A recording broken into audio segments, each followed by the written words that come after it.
My name is Marie, aka Bama. You'll hear her call me Bama. That's Alyssa. We are Fuel the System podcast. First off, how did we meet?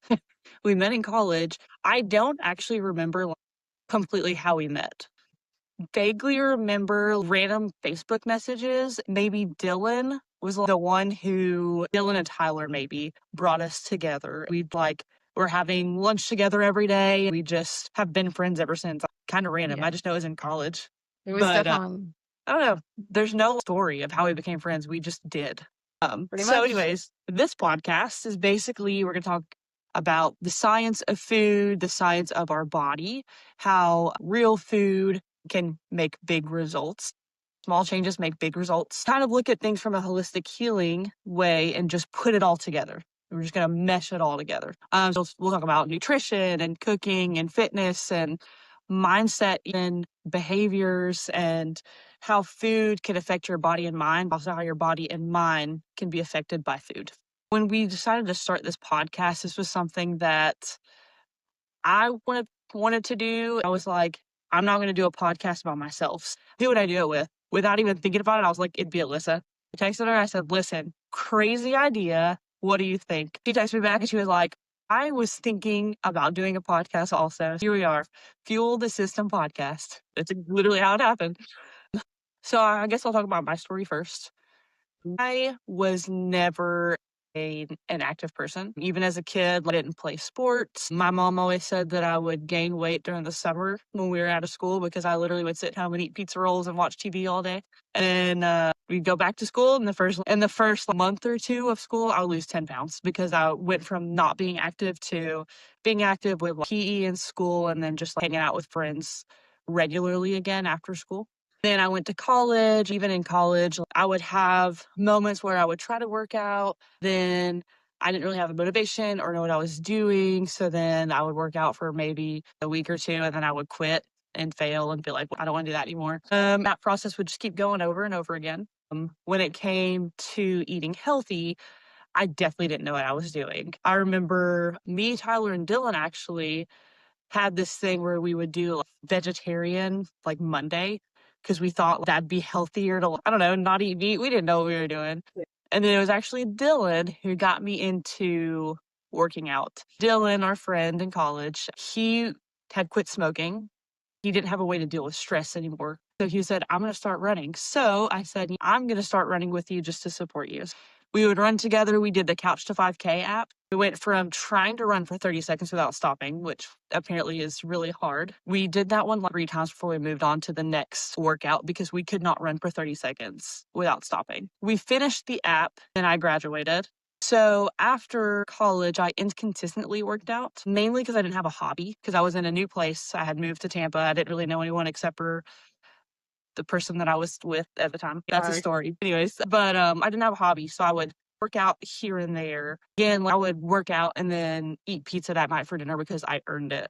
Slowly, as my relationship that I was in started getting really toxic and unhealthy, I started running to kind of get away from it. When we decided to split up, I was running as a way to manage my stress. With that, I started realizing that I found a healthy way to deal with my stress. I started kind of becoming a better person, like more positive outlook on life. I was willing to try to grow just in different areas in my life instead of just being complacent and just being comfortable with where I was. Along the way, I just slowly learned about nutrition just by trial and error, probably mostly by trial and error in the beginning.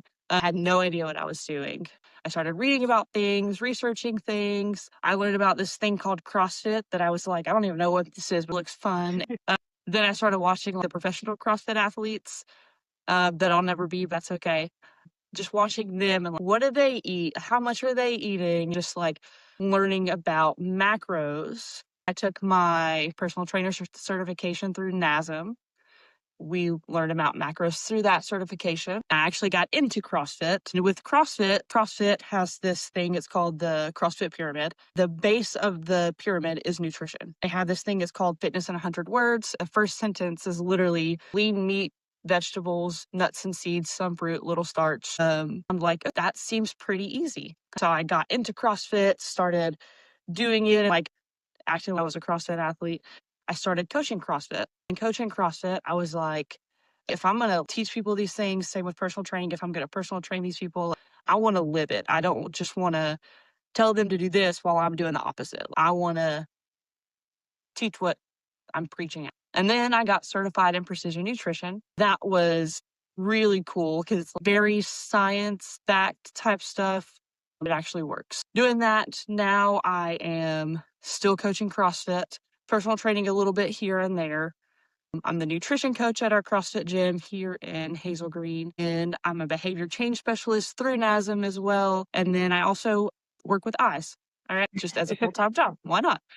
But it's kind of cool to do it in this area too, because I live in Tennessee. I work in Alabama. I live like ish minutes from the state line, so it's like right there. But Hazel Green, where our gym. So if you're not from here, Hazel Green, we're opening new restaurants. What restaurants are we opening? Literally Whataburger, Bojangles, and then we got a Sonic, a King, a McDonald's, a Taco Bell, a Wendy's, a Waffle House. We ain't got nothing. But it's kind of cool to like challenging little bit of like where we live. We have a Walmart. That's our biggest grocery store, or a Dollar General across the street. But we do have like Publix a little bit down the road. If you go into Huntsville, which is where my full-time job is, which is like 20 minutes south of, then you can get like Whole Foods and get like good grocery stores. We have farms around here. So just trying to teach people those things. Like, just because where we live does make it hard, like, you can still work with it. It's kind of cool. I like the challenge. I have a big challenge. That's a huge challenge. Yeah. I mean, I grew up like, vegetable with dinner, what's going to be this like canned corn. Okay, cool. That's our vegetable. Green casserole. Gross. I don't know. I've never had that, but Megan mentions that all the time. I don't even know what that is. Yeah, I say gross. It tastes good, but it's definitely not healthy. It's probably not. I'm sure it's like No. cream, and Yeah, it is. yeah, man, you have such a challenge trying to help people get on track, especially with your limited resources. So Yeah. definitely difficult. People don't realize how hard it is to yeah. And I mean, we live area like Hazel Green, Alabama is like a low middle class area too. So then they're like, oh, I can't afford this stuff. Like, I can take you to Walmart and I can show you how you can afford it. Like, you can absolutely afford it. I think people don't realize that it's even as great quality stuff. If it's just whole foods, it's still better than buying stuff filled with a whole bunch of fillers and stuff like that. Yes.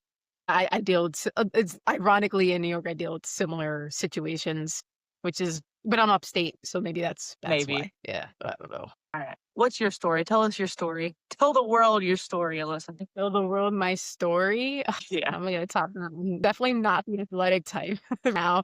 No, I'm just kidding. I'm pretty I'm strong. I'm just not as strong as Ben I'll ever be. She's just too strong for me.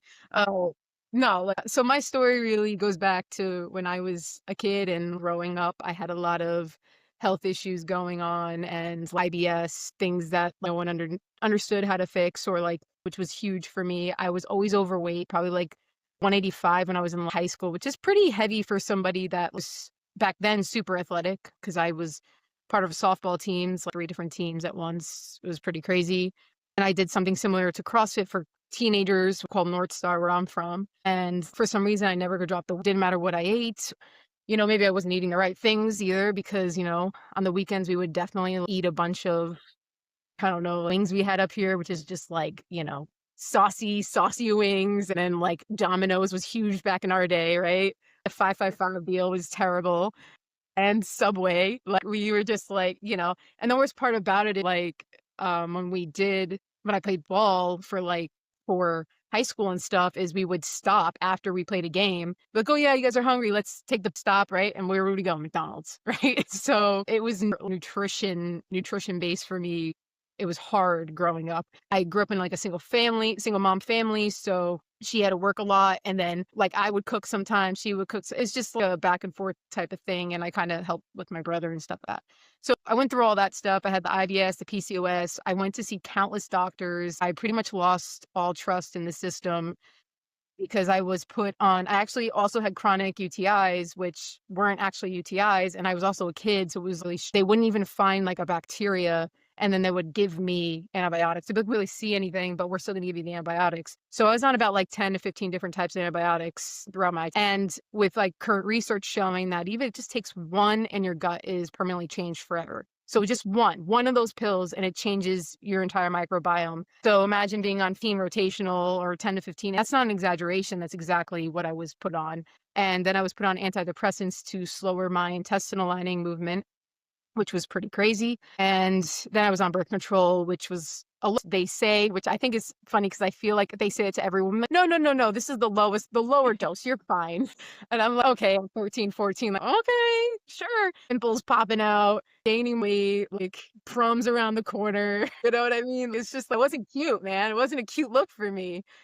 And it was funny because back then, if you weren't a blonde, really skinny girl, straight haired, really didn't get attention or anything like that, even in just regular life, right? Back then, that was the model. That was it. And it always made me feel super self-conscious because I was curly haired, black curly haired, and overweight a little bit, chunky, and it was a struggle, like mentally and emotionally. So that played a lot of my body and everything else. So going from kid to teenager and dealing with all that, I've been to so many point. I went to college where me and Bama met. We just met on a whim. We don't really remember. We definitely, I think I remember seeing her once in Flamingo Hall. That was like the first time I ever saw you. I was like, oh, she looks like you'd be a cool girl. I was like, let's hang. And at the time, I wasn't out really. I kind of went back in the closet of hiding. And which also is why I'm mentioning it because it does play a toll in my emotional and physical stressors. So trying to hide. Hey, pup. Her pup was made an appearance, which is beautiful. He'll probably come back. He's always guest welcomed. What's your story? No. I'll tell you. No. Yeah, so coming, I was like not out yet or anything. Honestly, I didn't know you were, whatever I don't know what you classify yourself as because there's so many things today. I wasn't out yet either, actually. Okay, there you go. Maybe it was just to intuition thing down the line. I don't know, but I bring that up because it was nice to have that because now we're both in relationships and it was nice to have that support because I never had that growing up in upstate New York. So that was just something that it played a role in my emotional well-being, which was hard because I lived up here and it was very hard with the Catholic Church. And I wanted to address that because I feel like it's just such a big part of my healing journey now, which I'm sure you could say for yourself as well. You all have a story, right? Some story. I was dealing with all these stressors and my mom, my family went through we were divorced. It was a whole nine and it was so much stress. And I didn't realize I had really high levels of stress and cortisol levels, which is, you can't lose weight when you're superly high stress and your nervous system is dysregulated. Then I go to college where I meet you, do all this stuff where I'm cooking full time, all that jazz. And what is cooking in culinary world? It's high adrenaline 24/7 when you're cooking. Yep. You don't eat right, you drink whatever, and then you're partying late at night, your schedule's all a mess, and nervous system dysregulation just followed me. Yep. Now your body's just constant fight or flight, running on all this stuff, and then I wound up going in and out of the ER because I was still having PCOS problems. No one ever really solved that issue for me. Antidepressants really didn't do much, and graduated college, and then I went back to New York. And then I moved back around a little bit before COVID happened. And then I wound up going back to college finish my criminal justice degree in forensic psychology and all that fun stuff and research. And then I linked up with a really good professor and I had everything set in stone for the FBI. I was going to be interning there and I had to go through the entire process where I had to, make sure I was physically fit, do the polygraph, all those fun, not fun things, background checks that went all the way back to my childhood friends. Insane. They turned every page corner. I was like, oh my God, are they going to find out I used LimeWire? You're going to find all my burn CDs? Yeah, it's a good question on the thing. It's like, did you ever bootleg? I'm like, the little Korean man that I would used to buy the bootleg DVDs from? Are they know. So we've all been there, right? Yep. I go through all that stuff. And then that's when everything crashed. I had to go get the COVID vaccines because to work for the FBI. And also I was working in the school system at that time. I had to get the shots or, you weren't allowed to work in New York. You were actually, you had no choice. People will say you had a choice, but the choice was between not having money to pay your bills and surviving or choosing to get the actual vaccine. And it's not that I didn't want to get the vaccine to, one, protect myself or anybody else around me. It's just that I was very fearful of what it would do to my body, and rightfully so. At the shots, I was not in a healthy state of any well-being. I was 237 pounds at the time, and after that, it triggered everything. My immune system was like super shot. And then I was getting really, really sick and going to a hospital like at 3 a.m. one day. And I was having these weird symptoms. I started having, right after the shots, I started having super bad migraines in my temple. And I never had migraines. The one thing I never had was migraines. Everything else I dealt with. And it was so bad. It was so bad. I was off birth control at this point. So I was like 20, what were we, 22, 21? I don't know when it hit. But I already got off birth control because I was so done with it and the antidepressants and all that stuff. But I remember having the migraines. I was like, oh my God, almost like something short circuited in my brain. And that's the only way to explain it to anybody, because I'm still never going to be like 100% person I was with my brain functioning the way it needs to. So I'm sure if anyone else had gotten the vaccines or if they, dealt with something like this, they understand. I went all through this. It was like 3 a.m. I had to ask my partner, Megan, to go take me to the hospital. I was having heart palpitations. I was having really bad fever and everything. I go to the hospital. They tell me my spleen is enlarged. They say that my liver is not functioning properly and that I was having palpitations, but there wasn't really too much off with my heart, which was nice to hear. But it was scary, man. They started the best part is they put me on Benadryl. They started putting me on all these drugs. And I'm saying the best part because it's like, that probably wasn't the right thing to do, but that's emergency. They're just trying to figure it out. So they're like, here, just take this. Right. So and then they had mono. I had, not mono, but I guess like EBV, Mhm. Epstein-Barr virus. It's a virus that everyone really, I think, has. It's dormant, but eventually sometimes it comes out. It's the hand, mouth, whatever disease. And the funny thing is I was like, how are you going to tell me I have mono? I'm like, not licking doorknobs. I have one partner. You know what I mean? Like, you know what I mean? I don't have a dirty partner or anything, So you don't, how the hell are you in mono? That's like a high school thing when you like make out with 10 different people or something. Yep. Not that that ever happened to me, but yeah. So basically went through all that, and it was that night kind of changed everything for me because they were like, well, you have mono, blah, blah, blah. They said there's really nothing you can do. You can just, try to ease your liver, whatever it may be to, help milk thistle, things like that. So I'm couch surfing at this point because I'm just like a disaster. Like I'm just think of like a melting pot of diseases. I feel like I'm just this can't be life. And honestly, it took a pretty dark turn where the reason I was couch surfing is because I couldn't be by myself at that point. Like the anxiety, the depression. I was like, this is not life. Like I was having weird symptoms that no one could relate to, and then I felt like super gaslit by these doctors, which I really don't use gaslighting I really don't use these words like these new like word terms for them, but I will in this case. And it was really harsh because they were just, well, the only way you can kind of get through this is if, you do more testing and stuff. So you can go to a neurologist, you can do, because I was having burning of the brain. I was having, my eyes would go blurry in the morning, but they'd go back to normal. I actually would have this in my body while I was sleeping. So I would feel organs shake and tremors throughout my body. And then I didn't even tell you this, I had hallucinations. So I'd be sleeping and I would see like black blobbing or something like that, like over me. It was like hallucinations, which in turn, I'm going to get to this point, is that when I had all this going on, a friend told me to go get checked for Lyme disease. I went and got checked for Lyme disease, and the whole thing lit up like Christmas tree. It was just like 6 bands, insane. You only need 5 by the CDC, which I think is bull crap. Because if you have 1 band or 2 bands, there's specific proteins on there. You can see that actually, like, okay, and that is a protein. It is what it is. You had it or have it. Later on, we'll do a whole video or something on that where I explain how to read the titer and everything better. But I had a past infection and I had a current infection. This all occurred from getting the vaccine, which, yes, I can say that because every doctor I saw after that was like, we are seeing this more and more. People that were in remission for cancer now have cancer again. It's not that it was the vaccine itself, but what it did was it literally tore through people's immune systems, and then the body couldn't handle it. And each his own, right? You're going to see people that say it's not, and it is. As experience is my experience, right? Mhm. I go through all this jazz. It's so much fun. And I'm at my last leg and I meet, I'm meeting at this point, I'm going to specialist after specialist, like the infectious disease doctors. I can't afford a Lyme literate doctor because they're way too expensive. And honestly, it was just crazy at that point. Send me to a neurologist. Neurologist goes, hey, Alyssa, in order for you to get IV antibiotics, which was the only way you could help go past the blood-brain barrier, because I was having all those neurological issues, light sensitivities, all that crap, depression, all the hallucinations. Yep. Like, the only way we'll give it to you is if you do a spinal tap. I'm already in all this pain. I'm basically at this point withered down to nothing from 235 to like maybe 100 and I mean 50 pounds, which is nothing going from like a 30 plus of weight loss, right? Yeah. And I am eating, just not eating what I can. You know, nutrition was really messed up. I had to cut out gluten.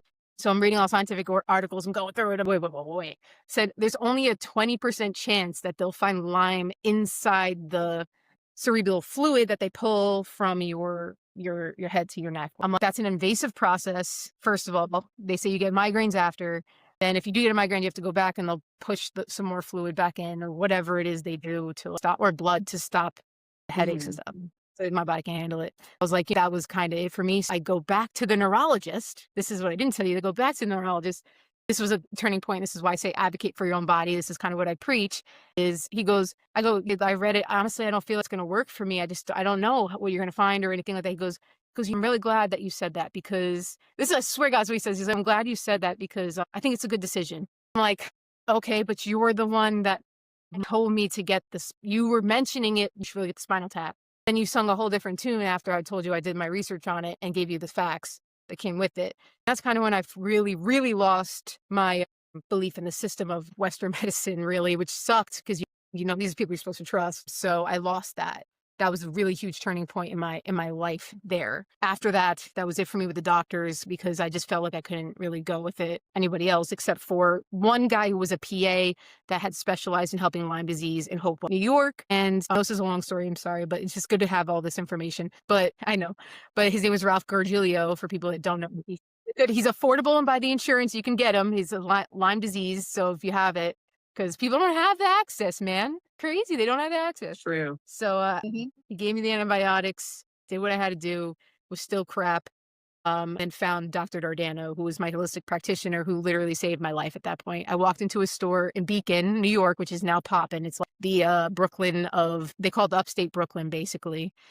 But yeah, it was interesting. I went there. He's like, I just need some supplements. I need something. Someone's got to help me. I'm like, Megan's with me, and I'm like pleaded. And he's just like, girl, you don't need supplements. You need more than supplements. And I went to see him first. This is why it was life changing. So my first visit was an hour and like 30 minutes long. And he took everything I had, everything from my history from childhood on, and read it through with me, all my recent blood work, everything. And it was just the first time I felt seen. So, you know, and here after that, like 4 years later, you know, the best thing that ever happened to me. I've done a bunch of different things, parasite cleanses, mold detox, you name it. I've done it.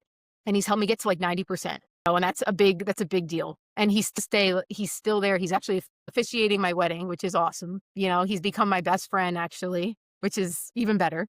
And I owe everything to him. He saved my life, really, because I honestly didn't think I was going to make it, and neither did my partner. And that's how I knew it was like getting to the point of scary overload. So that's kind of like the gist of what happened. And then me to my business and my partner's business, Holistic Curated Kitchen, where we are chefs, but not just normal chefs. We're holistic chefs, meaning we look at the whole body, mind, everything you can think of. We sit down. We have a very intricate, detailed questionnaire sheet. It has everything from allergies, what kind of autoimmune disease you're dealing with, anything you think is on there, name it, stress, we have it. We go through it. We sit down with you. We kind of top to bottom. And it's just really great because we've gone to a bunch of pop-up events and stuff like that. So we're private chefs, we're retreat chefs, we do a bunch of stuff. But and we've changed people's lives. And it's not that I like am saying that's because I'm a humble person. Hey, listen, do you remember when you told me about this? And I'm like, about leaky gut? And I'm like, no, yeah.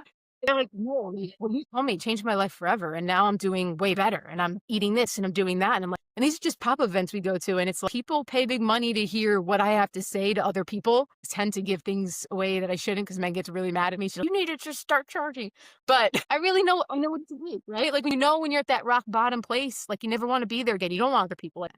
So Yeah. my story of how it I know it was rather long, more long than Bama's, but it was a lot of I think it's crazy. Like the really darkest part that you went through, you were probably like what, to late 20s, and like you like at that age, like you should be pretty darn healthy, just be able to just do whatever and live normal, and you weren't able to do that. Yeah. I mean, I see because where I work at an ophthalmology office, and so we deal with mostly like older, but like I'll see someone come in around my age, and I'm like, ooh, we got a young one, and like look 10 years older than me. because they just don't take care of themselves. And I'm like, what the heck? But I'll tell people I'm 34. These old people are like, you don't even live, you're 24. I'm like, you're lying, but Yeah. thanks. Like, take care of And yourself. I the guess that's thing really you like do. why we want to do this. Like, how can we help you take care of yourself? That's why we want to do this. Yeah. And I think that's a big part. This podcast is going to be for that. We have a bunch of topics that we're super excited to speak about. I think it's going to be great as two women speaking about it because there's not a lot of women health out there. But I feel this is going to be great for us because the one thing we mentioned was like, if we would have known as women how to take care of ourselves better, go through like hormone changes and all this stuff, I think maybe we would have been different and Hmm. healthier. Do you know what I mean? Like, it was such a bad thing. You never were supposed to talk about your period ever. Like, period's a bad word. Like, you weren't supposed to know you had it, So it's interesting, right? You should talk about it. Talk about it. I definitely should talk about them more. And we have other topics that we have that I think are going to be great, including, the visits, which is going to be a huge one. Yeah, It's going to be a two-parter.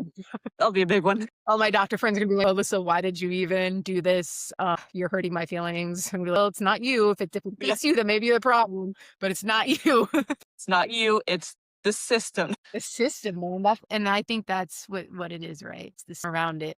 And that is when I was younger going through PCOS, there was a gynecologist I had, and he was in practice for a long time, Bama, like, super long. And he goes to me, he's like, there's another company taking over where I'm at right now. This was early before COVID. This was 2016, 17. He goes, I'm just letting you know I have to get out of this practice. They only want me to spend 10 to 15 minutes tops on a person, and I can't do that.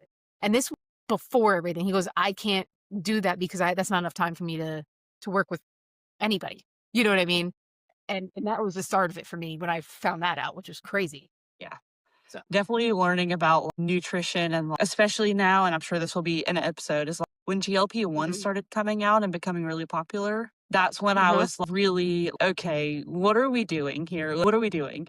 So we have a lot of stuff that we could talk about. The GLP-1s is like that hit a nerve. Yeah. And Saw it. You were like, oh, and the worst is they're coming out with pills now. So now like people yeah, don't even need the shots. And the worst part is like people are complaining. They're like, oh, I'm going blind and I don't know why. And they started GLP-1 shots. yeah. And they don't have this was made for diabetes, bro. This wasn't made for you. Right. Yeah, I have a lot that's probably going to be like a whole episode is just GLP-1. My nervous system's gonna be super dysregulated talking about that. That's for sure. I can't even explain how upsetting it is to me. And it's just so like going towards that and going to another direction is it's just people want instant gratification and shortcuts. It's Yep. just not how the world works. It's not. It may work for your Amazon package, but it doesn't work. Yeah. Just Just as quick it will stop working. Just as quick you'll fall back into the problem that you were having when you first started this. So what we do is special.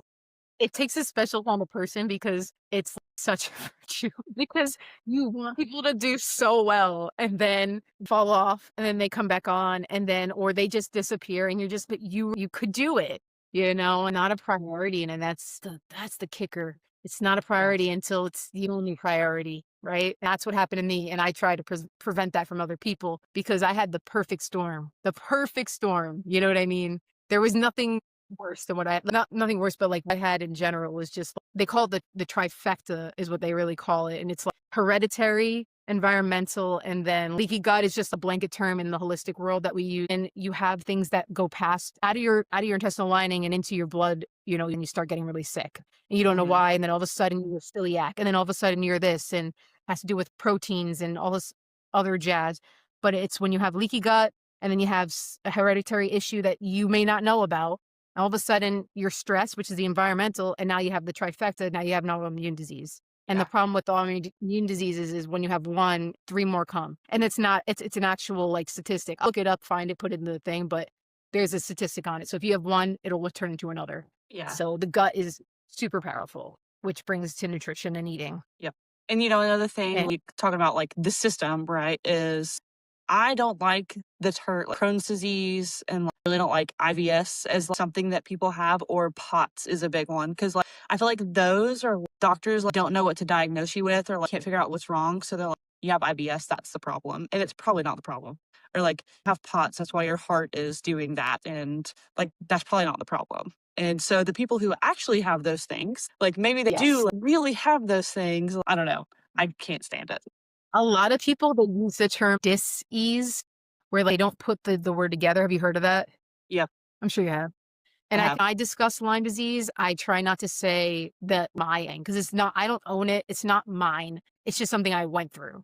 Right. And Hmm. then people that do use the term over and over again, people don't realize how powerful the brain is and what it really controls. Right. So you got to get yourself out. It's all a mindset too, which brings into a lot of things, mindset for eating, behavioral patterns, and also, it's all mindset. Right. Yeah, true. My disease can become something is like now it's your identity and you don't know that you just did that to yourself. Yeah, you're just constantly it's not you, it's not a part of you, it's just something that happened to you, you know? The hardest thing to unlearn, because I don't wanna say that and people are like, "Oh, well, you don't understand, Alyssa." Like, no, I understand. I literally went through nervous system work, like, and I was like, "No, I can't keep talking about this. I can't complain about it," because the more I did, the worse I felt, and it was true, you know?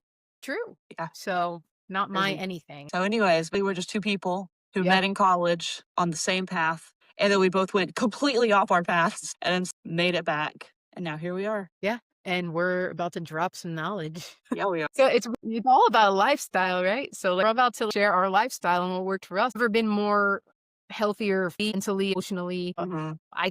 Learning from two people that have experienced things, right? Like experienced stuff and also studied it. So, and we also have a culinary background. So now you're getting it all in one. You can't ask for more than that, you know? True. Yeah. I mean, we're looking forward to it. And then we're gonna have like our next episode and stuff what we're gonna talk about. And what we looking for? What we looking at here, Bama? Yeah. What do you want to do next? Let's see. There's so much we could do. Yeah, doctors visits. I think we should go there because it just fired us both up. So I think we should go there. All right. So I think our next episode will definitely be about doctors, the trust that's lost, the pills that are given, gaslighting, Yep. advocating for your own body. Hmm. Anything you want to add to that? I'm sure I could add some stuff because I mean, I work for ophthalmology doctors. So seeing how different diseases can affect people's eyes and people don't even know that.